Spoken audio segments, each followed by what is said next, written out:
Good morning. I'm Ed James, and this is Black Almanac. What happens next with the Republican tax bill since the Senate passed its version? What happens next in the Russian investigation after Mike Flynn pled guilty? Political analyst Dr. Lawrence Miller joins us with expert analysis.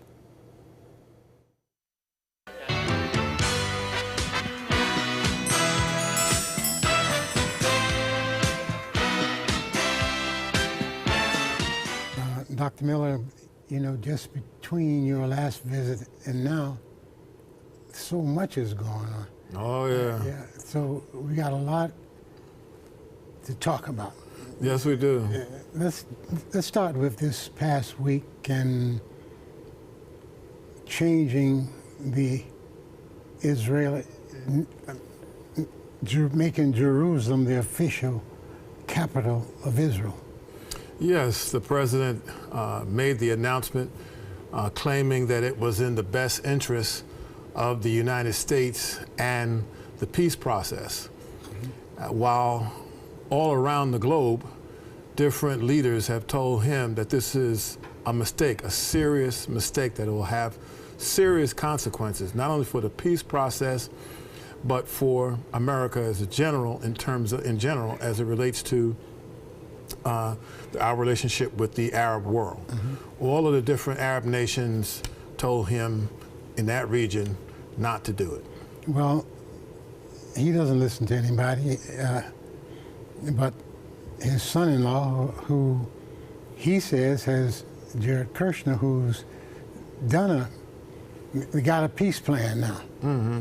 Interesting. Yes. I wonder, will he be in jail when it's time to present? No telling. Then this past week, now that was on this past Wednesday, that he made this big announcement and said he was keeping his promises. Other presidents have said it during campaign, but they didn't keep their promises. And I wonder, is that the promise to Edelson, the casino mogul in Las Vegas, who gave him $35 million for his campaign? Could very well be, who knows? But the thing here is that as it pertains to American policy, he's going against 7 decades of both Republican and Democratic administrations' position on this issue. And to what end? I mean, what does the United States actually get out of it? Okay? So it lends credence to thinking about whether this was a situation where one hand was going to wash the other in terms of the incident that you are talking about. Yeah. And you know, I have to be careful when I say this, but I say what I believe the truth to be.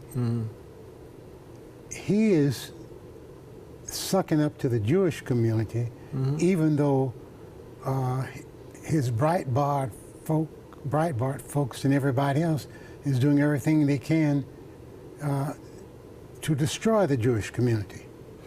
Well, and that's, again, one of those instances where you're asking yourself, what's the motivation? Am I trying now to curry favor with the Jewish community revolving around this, as opposed to when you had that Charlottesville situation and people were going around with lanterns and talking about you can't replace us, blood and soil. Blood and soil. So, you know, we don't understand in depth the motivation for him to be able to go ahead and do this. Yes, the Knesset is there, and all these other different aspects. And he did say that it's not necessarily, if they do come with a peace plan, that Israel will be solely the Israel city. Yeah, but that as far as that peace plan is concerned, how are you going to have a peace plan when people are at each other's throats? Yeah, and how can you declare that you're an honest broker? Exactly. Because it seems like that scale is tipping way heavily on this other side.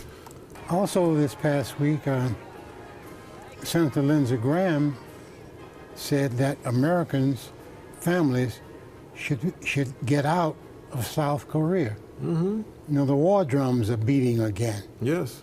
And the president is still asking, why can't I fire our nuclear weapons? You know, that's a little child. Yeah, wow. I got all these nice toys here, and you telling me, Daddy, I can't do it. It makes me wonder who the daddy is. But Yeah. you know, yeah, Putin, yeah, probably. You know, the situation is such that we got a tinderbox all over this planet. I mean, we just jumped from Israel to a hot spot to now to North Korea. You wonder what else is going on in this man's mind, because you know, here it is. You have an opportunity just after coming back from Asia to see if you can't work out a way in which you can get the North Koreans to the table, which is difficult, no question. Different administrations have had a problem revolving around it. But to threaten and to demean people is not, in my estimation, the way to bring people to a peace table. And then his Secretary of State, they're still at odds. And when the press asked him outright, Mr. President, are you going to fire the Secretary of State? He said he's still here. Right. He's in the building. Oh, that's a rousing vote of confidence. Well, you know, the great tax plan. Yes. Yeah, now, the tax plan that they must have. No question. Yeah. And the tax plan that they stayed up all night to 2 o'clock in the morning working out. Yes. And then the tax plan is almost 500 pages. Mm-hmm. But then it's all scribbled. Yes. And not printed clearly so that fellow senators can read it. Yes. This should be an amendment here. Mm-hmm. This should be inserted here. Right. And then they say, well, after it's all said and done, oh, we missed something. Right. Well, how many more things they're going to find they missed if they ever read what they've already signed? And the thing here is that trying to please just about everybody in the Senate who's a Republican to get them to vote for this particular bill means that you got to navigate through all these different hoops to be able to go ahead and get the support that you need, at least 51 of them, to go ahead, or 50, to go ahead and have this bill move forward.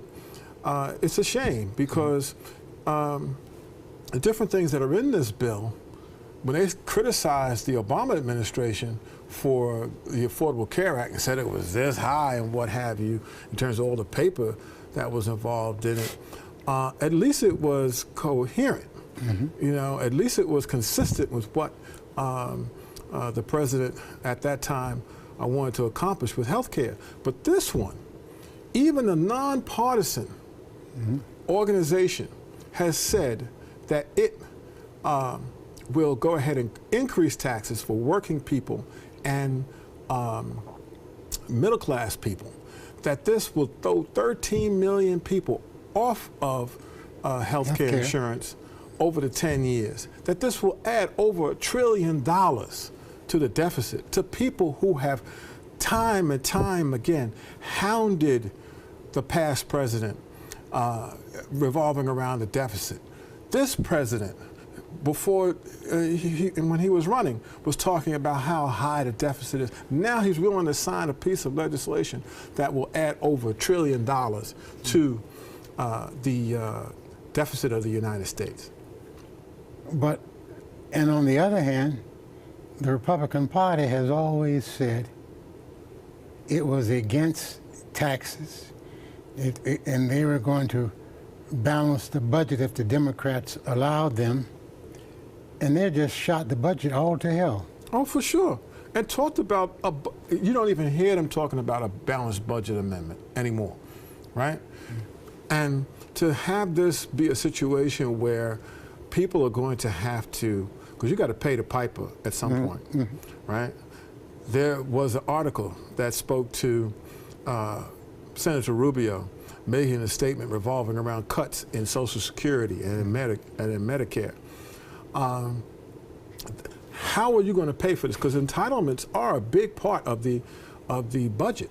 Oh, yes. Second only to the defense part of the budget. So how are you going to be able to pay for this? You're going to have to cut somewhere, because you cannot have a situation where the United States is over 20-something trillion dollars in debt to the rest of the world. You got to pay the piper at some point. You know, it's interesting when we talk about you got to pay the piper. Maybe the President Trump believes he can do like he did in private business. Get a loan and tell them, you know, I'm not paying it back. I'm not paying it back. Goodness. And then you got to think about the philosophy of these people when it comes down to the things they say as it relates to people who invest and people who work, right? Senator Chuck Grassley made the statement that workers spend their money on booze, women, and movies. Yeah. Okay? Whereas people who are investors put their money into growing a business. Now, I believe I've been a worker for most of my life. Yes, yes. And, you know, the funny thing about it is that Republicans also believe that corporations are people. Okay? So if corporations are people, why can't people be corporations? Because I have my workers too. I have my children. Yeah. I got to educate them. I got to feed them. I got to clothe them. I got to have them have a house. Okay? So why can't I get what you're going to give to corporations, which is a cut from 35% to 20%? Okay? But make the cuts that you give to people who are working, okay, who I disagree wholeheartedly with Senator Grassley as it relates to what we spend our money on. We spend our money, as I just got through saying, clothing our children, sending our children to college, doing all these other different things that responsible parents are supposed to do. And even if you're not a parent, the fact of the matter is that you pay your money into the education system of this country. So to make those kind of statements, to me, is so demeaning to the everyday worker as it relates to this tax bill. And you can see where their priorities are, because as I just mentioned, the tax cuts are permanent for the corporations. They are temporary for those people who are in the working class. I know why. It just came to me. Okay. We're talking real world. Right. And you know, the president and his minions, an alternative world. Alternative, bizarro world. Yeah, God. You know, but the funny thing here is that we've talked about this before in terms of it being an oligarchy. And they always talk about the oligarchs in Russia, but we have an oligarchy here too. Absolutely. But the thing here is, I think it's gone a little bit beyond that, in the sense that I was going to say a plutocracy. A plutocracy is where the wealthy people call all the shots, like we started this program off talking about. Sheldon Allen. Exactly. But no, with this tax bill, I think it's a plutocracy. Okay? It may be hard for me to get out there, but the fact of the matter is that it's a government that's run by people who are corrupt in that they think only about themselves. What can they get out of government? And that's why the Trump family is all over the White House and his people. They think only of themselves. And that's why his son-in-law is going to do foreign policy when you have a Secretary of State.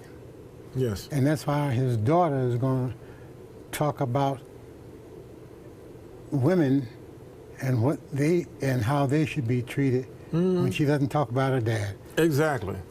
Well, the last week again, there was another arrest. Yes. Another plea. And now there have been 4 folk from associated with this administration in some way Right. who have told the special counsel, I'm guilty of that. And I'll tell you all about the other things that are going on too, Right. if you can give me a break. Right. Which is so interesting. It is. You know, when you think about what Michael Flynn had to say, or didn't say, you know, it really is sad to see a general of the United States have to go ahead, plead guilty to a felony. Okay. And as you mentioned before, all these other people who the special counsel has either arrested or had plead guilty for lying to the FBI and what have you, which doesn't even touch on the different people who have left the administration, who were brought in. You know, we haven't even come to a 1-year anniversary for this administration, and it seems to be more people going out than coming back, coming in. And it's crazy. It's just mind-boggling to think that this person was the National Security Advisor. The National Security Advisor, and was at rallies for the Trump campaign talking about Hillary Clinton. Lock her up. Karma's something else, isn't it? Yeah. Karma is not to be messed with. That's for sure. And on the day that General Flynn went to the federal courthouse to give his official plea before the judge, and the judge asked the questions, is this your plea, and do you understand what you're doing? The people out in the street, lock him up, lock him up, lock him up. It's just crazy. Sometimes I'm just exasperated by all the different things that have been happening here as far as the Trump administration is concerned. Because, you know, you think about it, Manafort, and this is another thing that happened this past week, he's supposed to be out on bail, yet he's using a ghostwriter to help change his image so that when there is a trial, people will have a different image about him as to the different things that he's done. But who is the ghostwriter?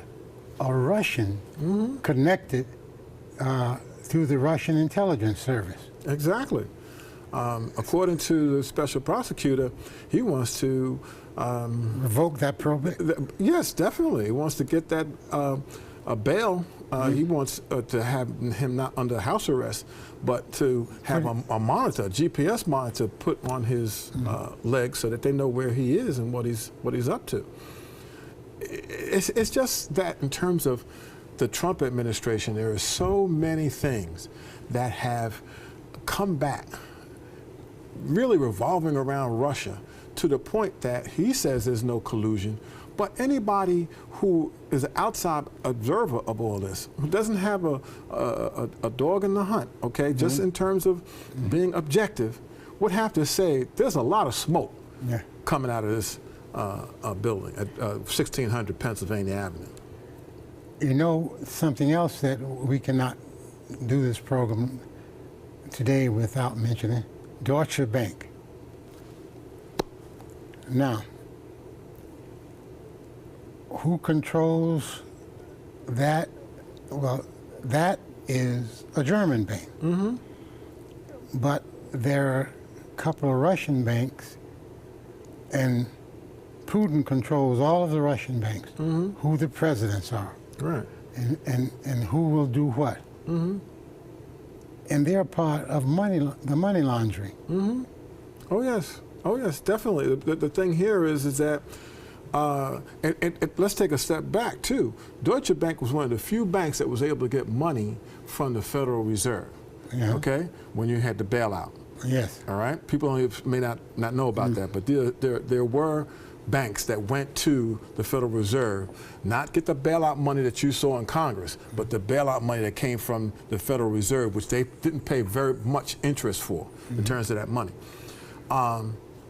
This same bank, as you're alluding to, has its tentacles in with the Russians and what have you. And so that's why the special prosecutor wants to look into this particular financial institution.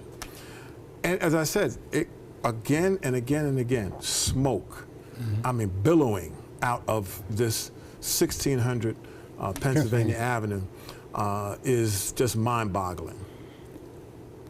This also, during that period when no American bank would lend Trump any money based upon when his various businesses failed. Right. And he thought he didn't want to negotiate about paying them back. He said, that's business. That's their problem, not mine. Right. I wish I could just walk to the bank and tell them how much I want. Yes. And knowing that I don't have to pay them back. Right. And if they have nerve to ask me, say, Right. that's your problem. Yeah. Could you not mine. imagine writing off millions, if not billions of dollars? Just writing it off. Okay? You know, if I went in there with a gun, they'd want to put me in federal prison. But if I go in there with a pen, it's all good. That's why it's called white-collar crime. Goodness. Also, there was a point when that was the only bank that would lend the Trump empire any money. Yes. Now, why is that? When all of the banks in America, all the banks who love developers, Yes.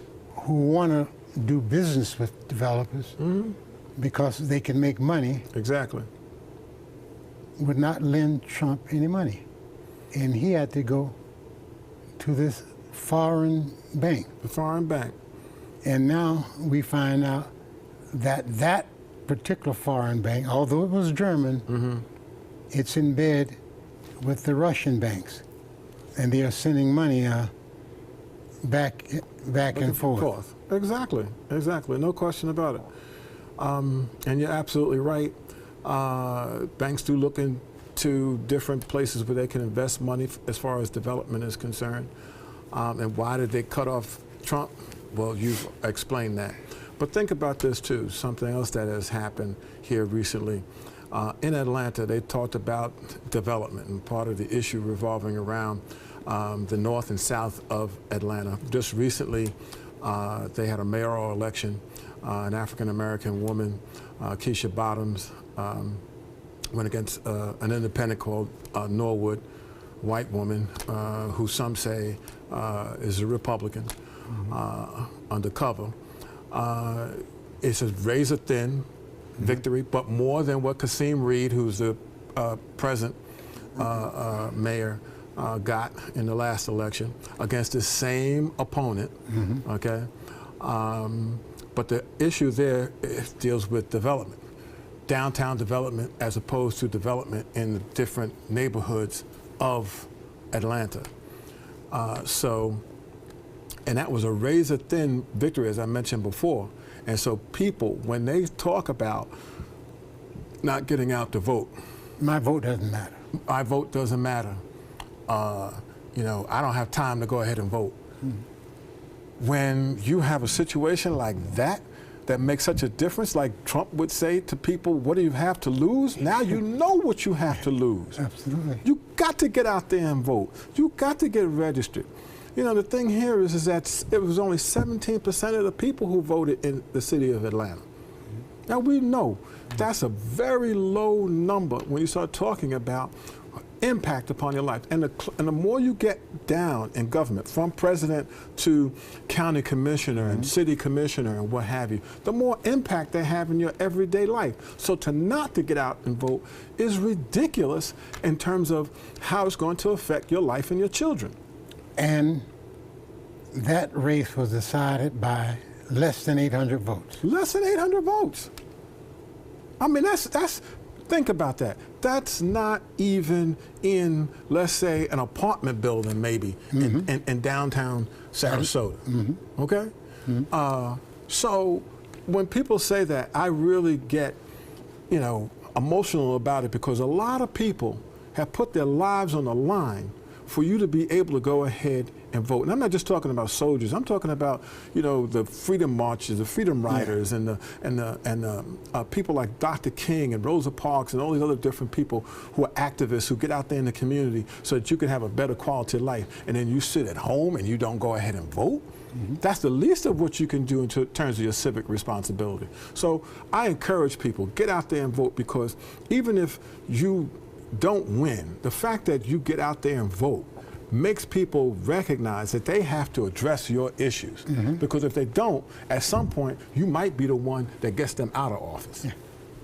And the other thing, too, most of the people who don't vote Right. always come to the people who do vote when there's an issue in the community Exactly. that they feel that they aren't getting a fair shake on. Isn't that strange? And then you say, well, why do you come to me? And they say, well, you know those people down there, you know how it works. Right. No, the only thing I know is you vote, they know you vote, and you stand up and you look them in the eye like your mom and dad had taught you when you were small, and tell them what's on your mind. Exactly. So if you don't vote, it's okay. Yeah. But don't complain. Don't complain. I say that all the time. The people who complain and tell me, I ask them, have you voted? And they say no. I said, but then I don't really want to hear what you have to say. Because you have an opportunity to change things. And you should be in a situation where you put yourself on the line to say, I want to build a better community. That should motivate you. Somebody shouldn't have to motivate you to go out and vote. Motivate yourself. Motivate you by what you see out there in your community. Motivate yourself to take care of yourself. Exactly. Dr. Miller, thanks again.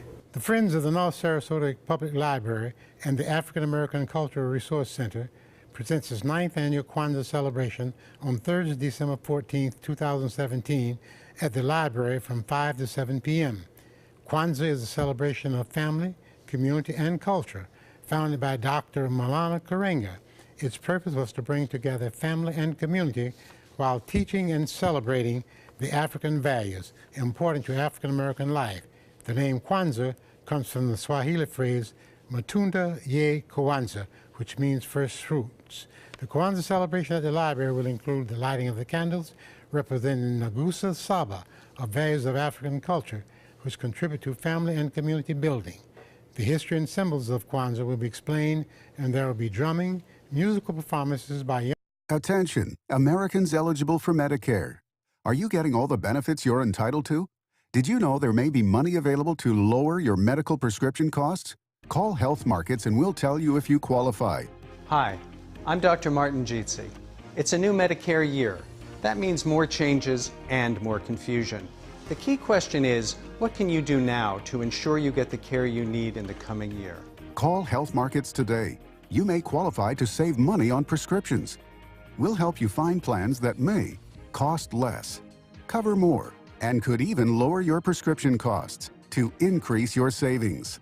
We help you find all the benefits you're entitled to, and we do it at no cost. Make sure you have what you need to get the care that's right for you. Find out if you qualify to receive extra help with your prescriptions. Call the number on the screen now. Representatives are standing by.